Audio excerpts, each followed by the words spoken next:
जय हिंद बच्चों, आप सभी का स्वागत है हमारे इस चैनल पर। यह है परीक्षण 29। इसके पहले हमने 1 से लेकर के 28 तक वीडियो अपलोड कर दिया है, जा करके आप उन्हें देख सकते हैं। आगे की वीडियो देखते रहने के लिए आपको चैनल सब्सक्राइब करना होगा। पहला प्रश्न है, एक रेलगाड़ी की गति 36 किलोमीटर प्रति घंटा है, इसकी गति मीटर प्रति सेकेंड में क्या होगी?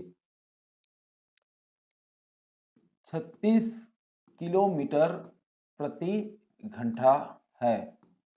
इस किलोमीटर प्रति घंटा को चेंज करना होगा मीटर प्रति सेकेंड में। तो सीधा सा सरल उपाय है कि आप 36 के साथ 5/18 को गुणा कर देंगे तो आपको उत्तर मिल जाएगा। 18 एकम 18, 18 दूनी 36 और 5 दूनी हो जाएगा 10। 10 मीटर प्रति सेकेंड होगा। ठीक है, इसका उत्तर तो कहाँ है बी ऑप्शन? ये बी ऑप्शन है।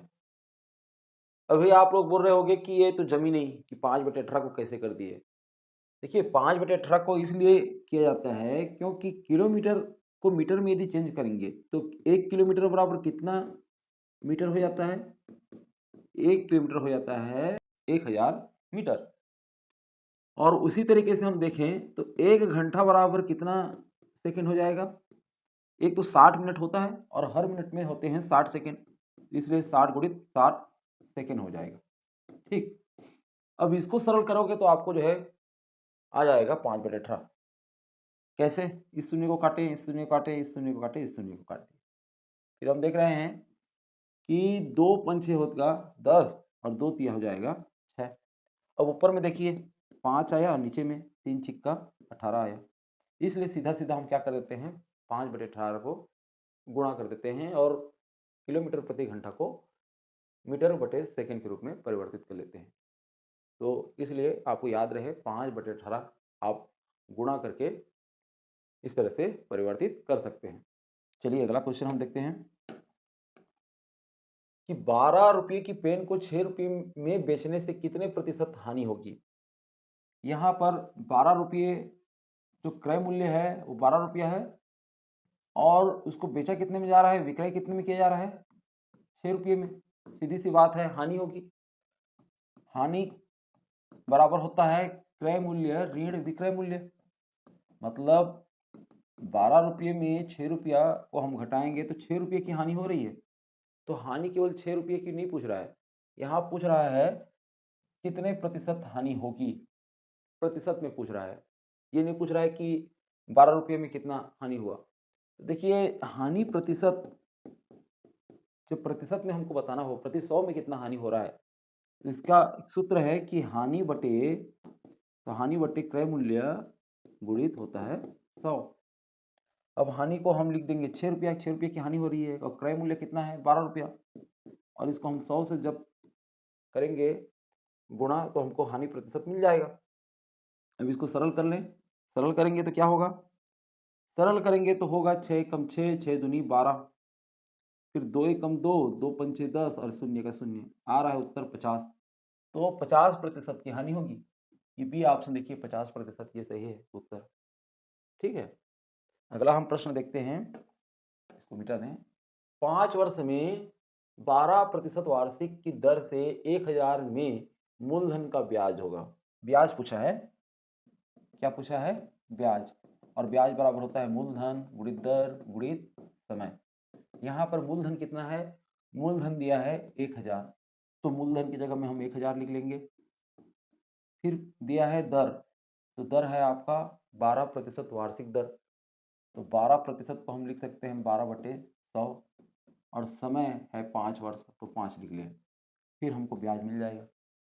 अब इसको हल करते हैं, ये हर का शून्य कट गया, ये अंश का शून्य, फिर ये हर का शून्य कट गया, फिर ये अंश का शून्य कट गया। ठीक है, ऊपर ऊपर में क्या आया?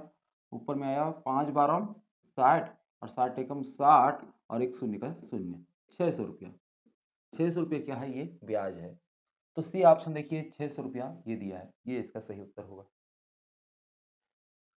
फिर अगला हम प्रश्न देख रहे हैं, 3 बजे में घड़ी की दोनों सुइयों के बीच कितने डिग्री का कोण बनता है? 6 बजे में। ठीक है, मान लो ये आपका घड़ी है, ठीक, और घड़ी में हम देख रहे हैं बीचों बीच इसका केंद्र होता है।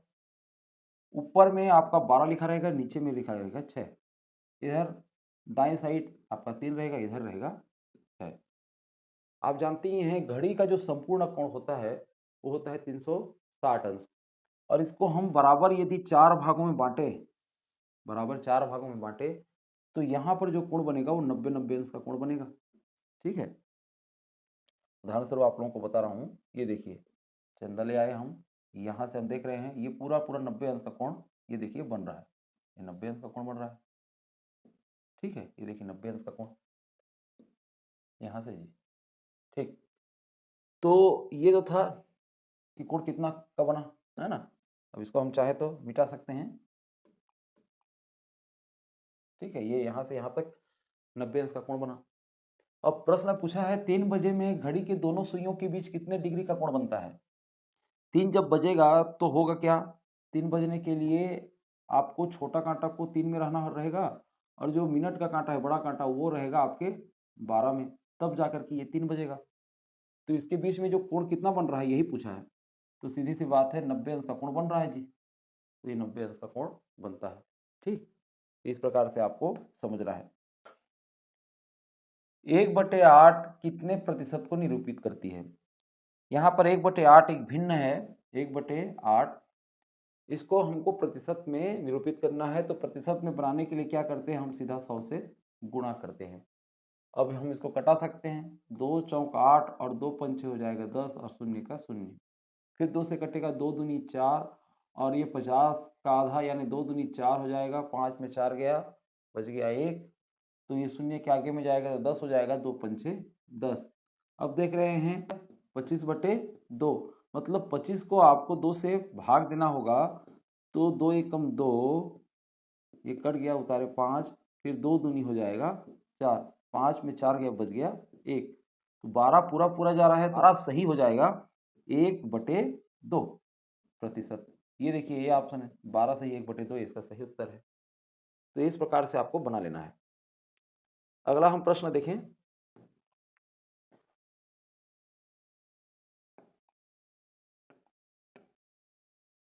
दशमलव 0.5 को 9 बार जोड़ने से होगा। 0.05 को 9 बार जोड़ने से, तो 9 बार जोड़े, इससे अच्छा 9 से गुणा कर देते हैं। फिर हम देखते हैं कि 9 पंचे होता है 45। अब देख रहे हैं कि दशमलव के बाद 2 अंक है 1 2, तो हमको ऐसे जगह में दशमलव लगाना है उत्तर में कि उसके बाद 2 अंक रहे। यहाँ पर लगाएंगे तो एक भी नहीं है, यहाँ बीच में लगाएंगे तो दशमलव के बाद एक ही अंक रहेगा, यहाँ पर हमको लगाना पड़ेगा 0.45। ठीक है, 0.45, ये इसका सही उत्तर होगा, ये इसका सही उत्तर होगा। तो कहाँ है 0.45, ये देखिए ये ऑप्शन 0.45, ये इसका सही उत्तर है। अगला हम प्रश्न देखते हैं कि 2/3 में क्या घटाया जाए कि 2/9 रह जाए। तो सीधी सी बात है 2/3 में हम 1 से घटा देते हैं तो 2/9 हो जाएगा, ऐसा हम मान के चल रहे हैं, और 1 का मान हम याद कर लेंगे। अगले स्टेप में करेंगे क्या, ये जो ऋण 1 है इधर इसको भेज देंगे तो ये धन 1 हो जाएगा, और इधर आपका बचा रहेगा 2/3, और ये 2/9 को हम इधर भेज देंगे तो इधर धन वाला इधर आकर के ऋण हो जाएगा, ये हो जाएगा ऋण 2/9। ठीक है, अब इसको हल कर लेंगे और 3 और 9 का लघुत्तम हम निकाल लेंगे। तो 3 के पहाड़ा में भी ऐसा क्या है और 9 के भी पहाड़ा में ऐसा क्या है जो दोनों में समान है, तो 9 ही रहेगा, 3 तिया 9, 9 एकम 9, तो लघुत्तम समापवर्ती निकल रहा है 9। 3 के पहाड़ा में 3 बार में आएगा, 3 तिया 9, उस 3 को जो है हम 2 के साथ गुणा कर देते हैं तो आ जाएगा 6। ऋण 9 के पहाड़ा में 9 एक ही बार में आ रहा है, उस 1 का गुणा हम 2 के साथ कर देते हैं। ठीक है, तो 6 में 2 जाएगा तो आ जाएगा उत्तर 4, 4/9 आ रहा है, यहाँ पर है जी हाँ, देखिए ये सी ऑप्शन 4/9 इसका सही उत्तर है। अगला प्रश्न हम देखें कि 15 किलो 55 ग्राम और 5 किलो 57 ग्राम का योगफल है। 15 किलो 55 ग्राम, 15 किलो पूरा पूरा किलो है, और 55 ग्राम, देखिए 55 ग्राम को हम यदि दशमलव के बाद लिखें तो 0.55 लिखना होगा। 0.55 क्यों? क्योंकि 1000 ग्राम बराबर होता है 1 किलोग्राम। ठीक है, तो 1000 के रूप में लिखना पड़ेगा ना इधर। ठीक है, तो ये इस प्रकार से हम लिखते हैं, ये हो गया किलोग्राम में। फिर हम देखते हैं कि 5 किलो 57 ग्राम, तो 5 किलो इकाई के नीचे में इकाई 57 ग्राम, यहाँ पर भी हमको 1000वां भाग है ये ग्राम किलो का, है ना, इसलिए 1000वां भाग तक हमको लिखना पड़ेगा। ये हो गया।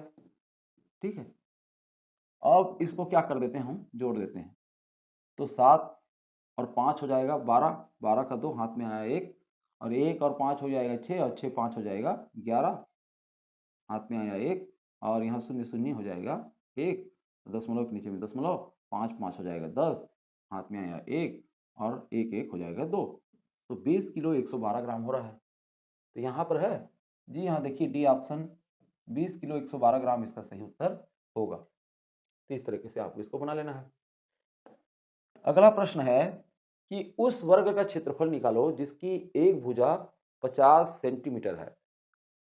वर्ग का क्षेत्रफल निकालने के लिए बोल रहा है। वर्ग का क्षेत्रफल कहने का मतलब ये, जैसे कि वर्ग है, ठीक है, इसका क्षेत्रफल हमको निकालना है।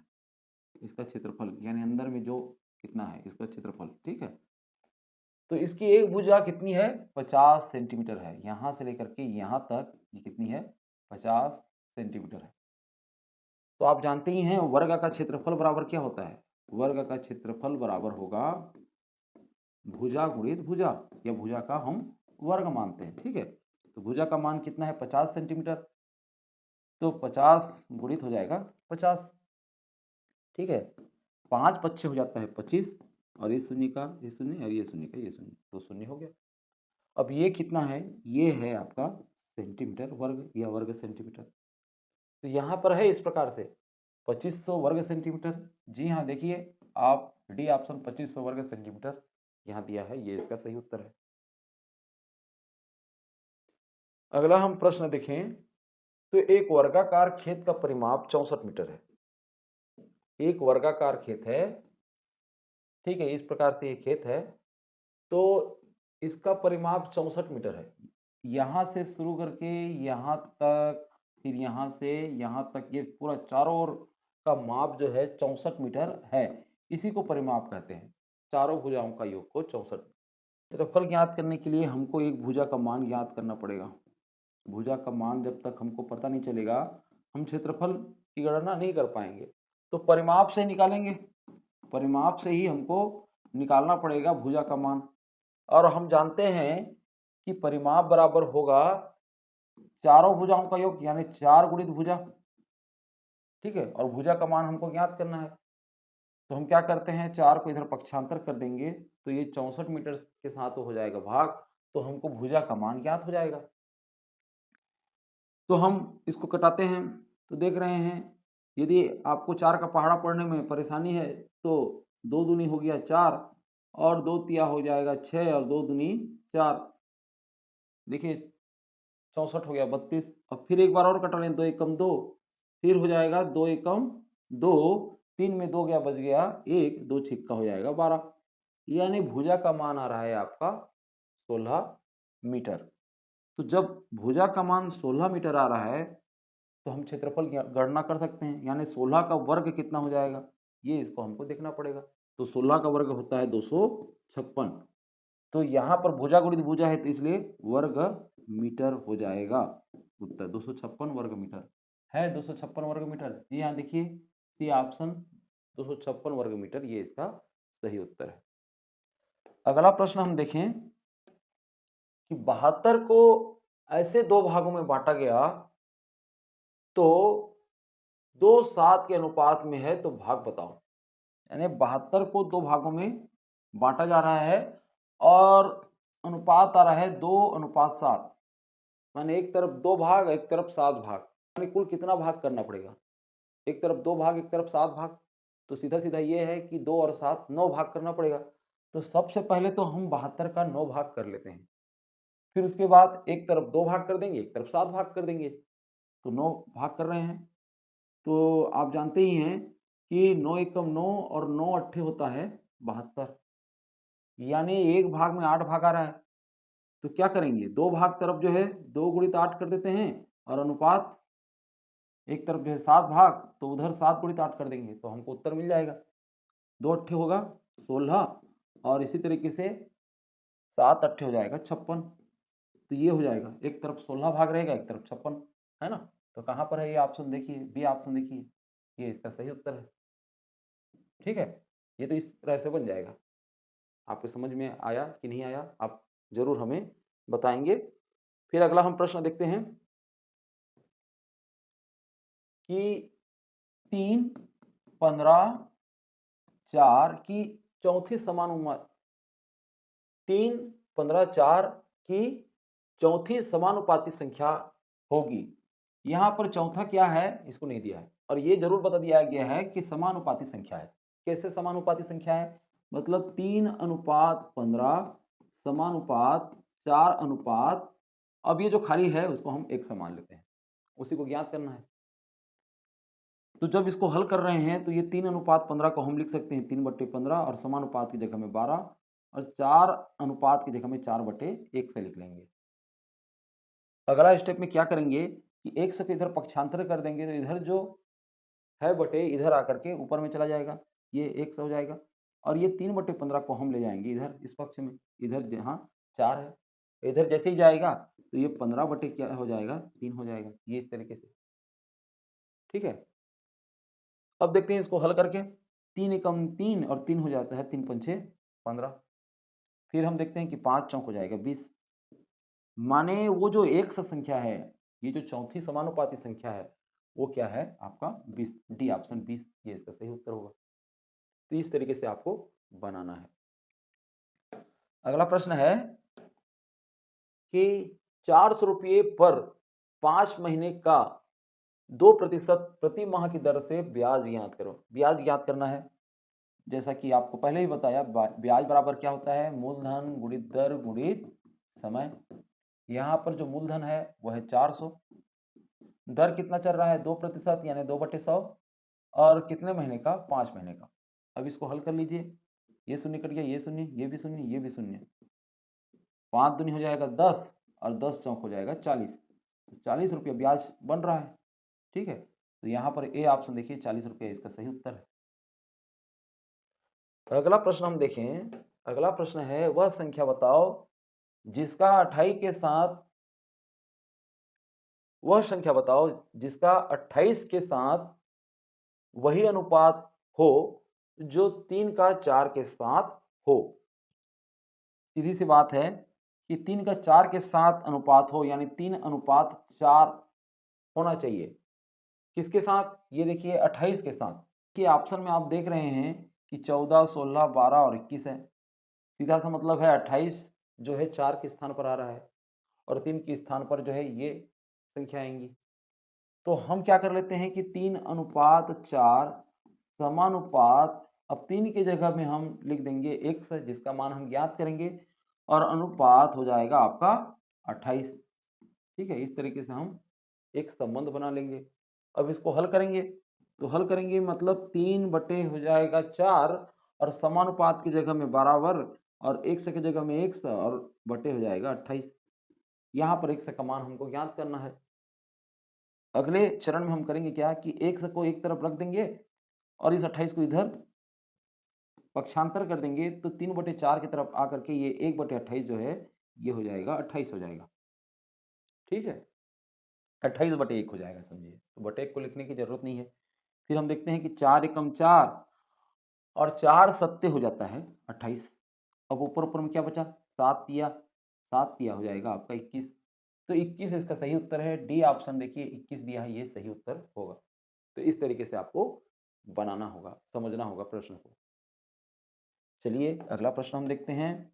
अगला प्रश्न है कि यदि 20 लिफाफों की कीमत 14 रुपया हो तो 35 में कितने लिफाफे आ जाएंगे। सीधी सी बात है कि 14 रुपया में कितना लिफाफा आ रहा है, 20 रुपया, तो 35 रुपया में कितना लिफाफा आएगा, ये है प्रश्न। अब इसको जो है आप कैसे गणित में बनाओगे, आप देख रहे हो कि 14 का संबंध जिस तरह से 20 के साथ है, वैसे ही संबंध 35 का 100 के साथ होना चाहिए। ये तो ये ठीक उसी तरीके से हो गया। 14 अनुपात यदि 20 है तो समानुपात होना चाहिए 35 अनुपात 100 के साथ, है ना। तो हम इसको हल कर लेते हैं। 14/20 हो गया बराबर 35 बटे हो जाएगा 100। अगले स्टेप में करेंगे क्या, 100 को इधर कर लेंगे तो ये 1/100 जो है ये 100 हो जाएगा, और 35 तरफ जो है आपका 14/20 को ले जाएंगे तो ये हो जाएगा 20/14। अब इसको हम हल कर लेते हैं। 2 के साथ गुणा करेंगे तो 2 सत्ते हो जाएगा 14, और ये 2 एकम 2 और 2 शून्यम 0। ठीक है, फिर हम देखते हैं कि 7 एकम 7 और हो जाता है 7 पंछे 35। ठीक, अब ऊपर में क्या है, ऊपर में है आपका 5 गुणित 10, नीचे का तो कट गया तो हो जाएगा 10 पंछे 50। तो 50 उत्तर आ रहा है। मतलब 35 रुपये में कितने लिफाफे आ जाएंगे, 50 लिफाफे आ जाएंगे। 100 का मान हमको क्या मिला, 50 मिला, इसलिए 50 लिफाफे आ जाएंगे। तो सी ऑप्शन देखिए 50 ही इसका सही उत्तर है। तो अनुपात और समानुपात का प्रयोग करके भी हम प्रश्न बना सकते हैं इस प्रकार के प्रश्न को। अगला हम देखें कि निम्न में से कौन से दशमलव आरोही क्रम में हैं। कौन से दशमलव आरोही क्रम में है। आरोही क्रम मतलब सीढ़ी क्रम, आरोही यानी होता है सीढ़ी, और सीढ़ी जो है हमेशा ये बढ़ेगी ऊपर। ठीक है, ये तो सीधा सीधा ये है आरोही क्रम यानी बढ़ते क्रम में। और बढ़ते क्रम में आपको सबसे पहले छोटी संख्या को लिखना पड़ेगा, फिर उसके बाद और बड़ी संख्या, फिर और बड़ी संख्या, और सबसे आखिरी में सबसे बड़ी संख्या, ये लिखना रहता है। तो ये तो हम समझ गए। अब इसको हम आरोही क्रम में लिख रहे हैं। देखते हैं कि सबसे छोटी संख्या किसमें दिया गया है, जो सबसे छोटी संख्या को पहले लिखा है। 4 संख्या है, 2.06, 3 पहले तो हम पूर्ण संख्या ही देख लें, फिर दशमलव की बात देखेंगे, है ना। तो यहाँ हम देख रहे हैं कि 2, 3, 4, 13, यही तो है, यही जो है बढ़ते हुए क्रम में चल रहा है। क्या और बाकी विकल्प भी ऐसे हैं क्या, 3, 4, 13, 2, देखिए 13 के बाद 2 आ गया, ये तो नहीं है। बी सी को देखिए 13, 4, 3, ये भी नहीं है। 13 के बाद 4 आ गया, फिर देखते हैं कि 4 के बाद 3 आता है, ये भी नहीं है। ये ऑप्शन ही सही है। ठीक है, तो ये ऑप्शन को आपको सही जानना है। अगला प्रश्न है कि 10 ग्राम सोने का मूल्य 1550 है। 10 ग्राम सोने का मूल्य कितना है, 1550। ठीक, तो 1 ग्राम सोने का मूल्य होगा, तो 1 ग्राम सोने का मूल्य कितना होगा। सीधा सी बात है, 10 को इधर आप पक्षांतर कर दोगे तो ये 1550 या 1550 में ये 10 क्या हो जाएगा, भाग चला जाएगा। ये शून्य कट गया, ये शून्य कट गया, उत्तर कितना गया, 155 रुपया। सीधा सी बात है, ये सी ऑप्शन देखिए 155 रुपया ये होगा। ठीक, अगला हम प्रश्न देखें कि 1/3 ऋण 1/4 का मान होगा। 3 और 4 का लघुत्तम हो जाएगा। 3 और 4 का लघुत्तम क्या होगा, 3 चौक 12, 12 होगा। ठीक है, और 3 के पहाड़ा में 12 कितने बार में आ रहा है, 4 बार में, तो 4 एकम 4, ऋण का ऋण। 4 के पहाड़ा में 12 कितने बार में आ रहा है, 3 बार में आ रहा है, तो 3 एकम 3। कहने का मतलब ये है कि 4 में 3 गया, बच गया 1, 1/12 हो जाएगा। तो यहाँ पर देखते हैं ये ऑप्शन 1/12 इसका सही उत्तर होगा। अगला प्रश्न है, अगला प्रश्न कि निम्नलिखित में से सबसे कम कौन है, सबसे कम कौन है। आप देख पाते हैं कि यहाँ पर दशमलव है, और दशमलव के बाद जो 10वां भाग है वो आने वाले और भाग से बड़ी होती है। भाई कि कोई भी चीज़ है उसको 10 ही भाग कर रहे हो उसमें ज़्यादा मिलेगा, कि उसको 100 भाग कर रहे हो तो उसमें आपको ज़्यादा मिलेगा। तो ये बात है, कम से कम बंटवारा होना चाहिए। तो इधर दशमलव के बाद जो है ना वो भाग वाली संख्या है, मतलब हिस्सा वाला संख्या है। तो यहाँ पर हम देख रहे हैं कि जितनी ज़्यादा लंबी, जितना ज़्यादा उसका भाग होगा उतनी ही ज़्यादा वो छोटी संख्या होगी। यहाँ पर हम देख रहे हैं तो 0.01, 0.01, ये जो शून्य है वो तो 10वां हिस्सा है, एक जो है 100वां हिस्सा है। मतलब 100वां हिस्सा में 1 है, यानी 100 भाग में 1 भाग। अब ये देख रहे हैं कि 1000 में 2 भाग, और ये 10,000 में आपका 7 भाग, और ये भी 10,000 में 8 भाग। तो सीधा-सीधा मतलब है कि 10,000 भाग जिसका हो रहा है वही छोटी संख्या होगी, और 10,000 में ये है 7 भाग और ये है 10,000 में 8 भाग। तो सबसे छोटी संख्या तो ये होगा ना सी ऑप्शन, 10,000 में 7 भाग। ठीक है, तो ये सी ऑप्शन इसका सही होगा। इसको तो ऐसे ही देख कर बना लेना, इसको क्या हल करने की ज़रूरत है ना? इसको समझ चाहिए इस प्रकार से गणित को हल करने के लिए। और आखिरी प्रश्न है आज का इस परीक्षण में कि किस संख्या का 8% 36 होगा? किस संख्या का होगा? अज्ञात राशि को आपको x मान लेना है। x का 8% क्या होगा? 36 होगा। ये इस प्रकार से। अब इसको हल करना है, x का की जगह में गुणा 8% की जगह में 8/100 और ये हो जाएगा 36। अगले स्टेप में करेंगे क्या, एक तरफ को x रहने देते हैं और ये 8/100 को इधर पक्षांतर कर देंगे, तो इधर 36 तरफ जा करके ये 100 बटे हो जाएगा 8। इसको हल कर लें, ये देखते हैं कि ये हो जाएगा आपका 2 चौक 8 और ये 2 एकम 2, 3 में 2 गया बच गया 1 और 6 के सामने में जाएगा तो हो जाएगा 16, 2 अट्ठे हो जाएगा 16। ठीक है, 2 से और कटेगा तो कटा लेंगे, 2 दूनी हो जाएगा आपका 4 और ये 2 निया 18। इसी तरीके से हम ये देखें कि 2 एकम 2 और ये हो जाएगा 2 पंचे 10 और शून्य का शून्य। ऊपर में क्या गया, ऊपर में आ गया 9 गुणित 50। अब इसको हम हल कर लें, हो जाएगा 9 पंचे 45 और शून्य का शून्य यानी 450। तो किस संख्या का 8% 36 होगा? 450 का। बी ऑप्शन देखिए 450 है विकल्प, यही इसका सही उत्तर है। तो आशा है आप लोगों को सारे प्रश्न के उत्तर मिल गए होंगे, समझ में भी आ गया होगा। इसी तरीके से आप हमसे जुड़े रहिए और गणित का अध्ययन कीजिए, आगे भी परीक्षण अपलोड किए जाएंगे। आप चैनल को सब्सक्राइब कर लीजिए, शुरू से आखिर तक यदि आप देख रहे हैं तो वीडियो तो लाइक आप जरूर कीजिए।